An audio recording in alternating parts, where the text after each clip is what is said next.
சனாதன ஆன்மீக அறிவின் டிஜிட்டல் களஞ்சியமான ஞானகோஷ் பகுபாஷிக்கு உங்களை அன்போடு வரவேற்கிறோம். நம்ம இப்போ ஆழ்வார்கள் பத்தின தொடர்ந்து பார்த்துட்டு இருக்கோம். முடிஞ்ச வரைக்கும் 12 ஆழ்வார்களோட வாழ்க்கை வரலாற்றையும் உங்களுக்கு கொண்டு வரணுங்கிறதா எங்க விருப்பம். ஒரு சின்ன குறிப்பு, இதெல்லாம் சுருக்கமான சில முக்கிய நிகழ்வுகளை சொல்லும் விளக்க தொகுப்புகள் மட்டும்தானே தவிர அவங்க வாழ்க்கைய முழுமையா அலசும் தொகுப்பு கிடையாது.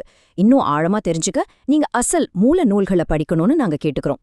சரி, வாங்க இன்னைக்கு பகுதிக்குள்ள போகலாம். சனாதன தர்மத்தோட காலத்தால அழியாத பொக்கிஷங்களை நாம தொடர்ந்து தேடிட்டு இருக்கோம் இல்லையா? அந்த வகையில இன்னைக்கு நாம பார்க்க போறது திருமழிசை ஆழ்வாரின் வாழ்க்கை. உண்மையிலேயே இது ஒரு சிலிர்ப்பான பயணம்னு தான் சொல்லணும். ஏன்னா அவரோட பிறப்பே ஒரு மாபெரும் மர்மமா அமைஞ்சுது. இந்த விளக்க தொகுப்புல அவரோட அறிவு சார்ந்த மற்றும் ஆன்மீக பயணத்தை நம்ம ரொம்ப ஆழமா புரிஞ்சுக்க போறோம். இத கொஞ்சம் கற்பனை செஞ்சு பாருங்களே. அதிகாலை நேரம், மகேந்திர மலையில இருக்கிற இருண்ட மூங்கில் காடுகள், வைகரை பொழுதோட அந்த நீல நிற ஒளியில ஒரு குழந்தை பிறக்குது. பொதுவா ஒவ்வொரு சாதாரண ஆன்மாவும் இந்த உலகத்துக்குள்ள நுழையும் போது ஒரு அழுகையோட தானே வரும். ஆனா நம்ம 4வது ஆழ்வாரான திருமழிசை ஆழ்வார் ஒரு மாபெரும் மர்மமா இந்த பூமியில அவதரிச்சாரு. அப்படி என்ன மர்மம்? அது எப்படி வளருதுன்னு கேட்க ஆர்வமா இருக்கல்ல? இங்க நடந்த ரொம்ப சுவாரஸ்யமான விஷயம் என்ன தெரியுமா? அவர் சாதாரண மனுஷ குழந்தைய போல பிறக்கவே இல்ல. பார்கவ முனிவருக்கும் அரம்பையான கனகாங்கிக்கும் அவர் பிறந்தப்போ கை கால்கள் எதுவும் இல்லாத உருவமற்ற ஒரு சதை பிண்டமா தான் பிறந்தார். எந்த அசைவும் இல்ல.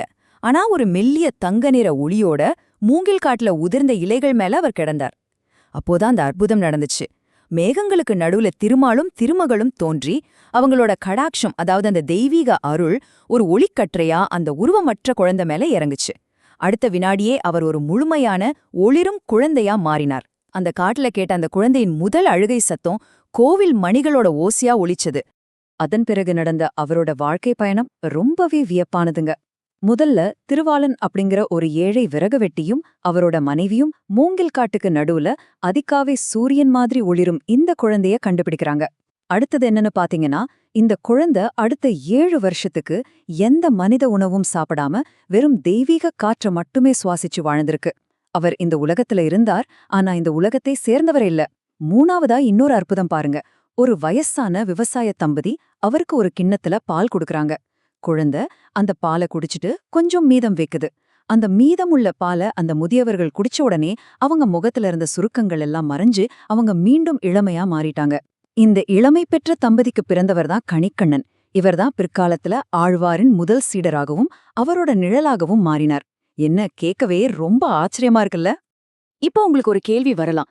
இந்த குழந்தைக்கு மட்டும் ஏன் இவ்ளோ தெய்வீக ஆற்றலும் ஒளியும் இருந்துச்சு? இதுக்கு பின்னாடி இருக்கிற அற்புதமான உண்மை என்னன்னா, அவர் சுதர்சன சக்கரத்தோட மனித அவதாரம். ஆமாங்க, அறியாமை, மாயை அப்படிங்கிற இருள பிழக்கிறதுக்காகவே விஷ்ணு பகவானின் தெய்வீக ஆயுதமான சுதர்சன சக்கரம் திருமழிசை ஆழ்வாரா மனித உருவம் எடுத்தது. இதனாலதான் அவரை சுத்தி எப்போதுமே ஒரு தெய்வீக ஒளி விசிட்டே இருந்துச்சு. சரி, இப்போ அவரோட வாழ்க்கையோட அடுத்த கட்டத்துக்கு போவோம். ஆரம்பத்துல ரொம்ப அமைதியா இருந்த அவர் திடீர்னு ஒரு மாபெரும் தேடலுக்குள்ள இறங்கினார். எப்படின்னு பாக்குறீங்களா? அவர் ஒருபோதும் அரைக்குறை உண்மையை வச்சு திருப்தி அடையவே இல்ல. அவரோட அறிவு தேடல் எப்படிப்பட்டது தெரியுமா? அவர் வேதங்கள முழுமையா கற்றறிந்தார், பௌத்த துறவிகள் கிட்ட தர்க்கம் செஞ்சார், சமணர்களோட ஆழமான துறவரத்தை பயின்றார். அதுக்கப்புறம் தீவிரமான சிவபக்தரா மாறி சிவ வாக்கியர் அப்படிங்கிற பேர்ல சைவ ஆகமங்களை தழுவினார். ஒரு சுழலும் சக்கர மாதிரி அவரோட அறிவு தேடல் பல தத்துவங்களை நோக்கி சுழன்றுகிட்டே இருந்துச்சு. ஆனா இவ்ளோ தத்துவங்களை கற்றிருந்த பிறகும் அவருக்கு என்ன கிடைச்சது? அவரோட மனசுக்குள்ள ஒரு பெரிய அகப்போராட்டம் நடந்துட்டே இருந்துச்சு. உண்மை ஒண்ணுதான் அப்படின்னா என் இதயம் ஏன் 1000 துண்டுகளா உடைஞ்ச மாதிரி உணருது அப்படின்னு அவர் ஏங்கினார். எல்லா சித்தாந்தங்களையும் அவர் கரைச்சு குடிச்சிருந்தாலும் அவரோட ஆன்மா இன்னும் ஒரு வறண்ட நதியாதான் இருந்துச்சு.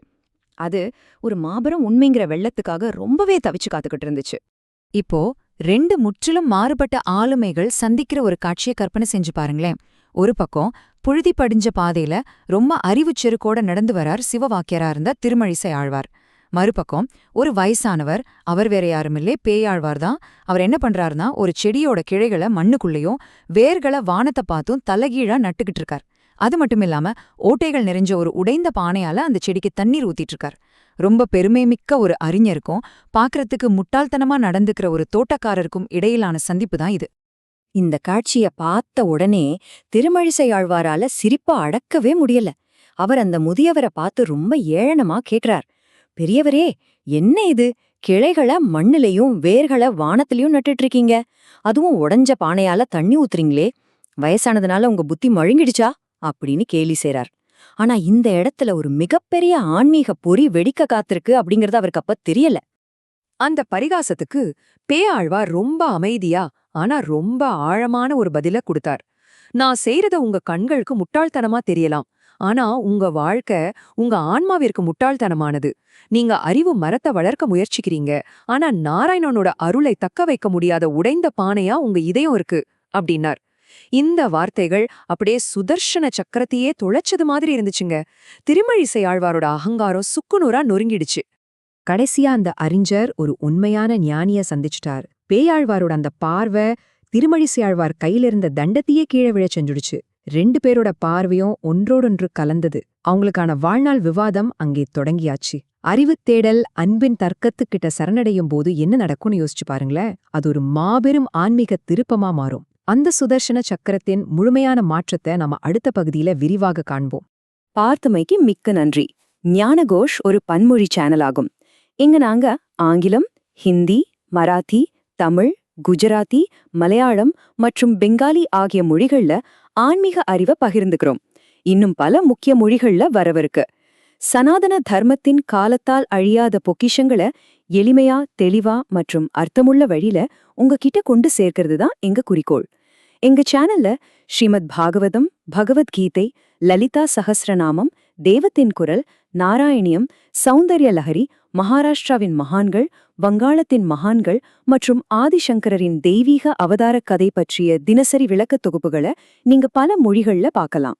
எங்க பதிவு உங்களுக்கு பிடிச்சிருந்தா தயவு செஞ்சு ஞானகோஷ் சேனலுக்கு சப்ஸ்கிரைப் பண்ணுங்க.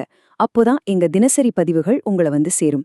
இந்த தெய்வீக அறிவை உங்க குடும்பத்தினர், நண்பர்கள் மற்றும் சமூகத்தோட பகிரவும் லைக் செய்யவும் மறக்காதீங்க. சனாதன தர்மத்தின் ஒளியை நாம எல்லாரும் ஒன்றிணைந்து பிரகாசிக்கச் செய்வோம்.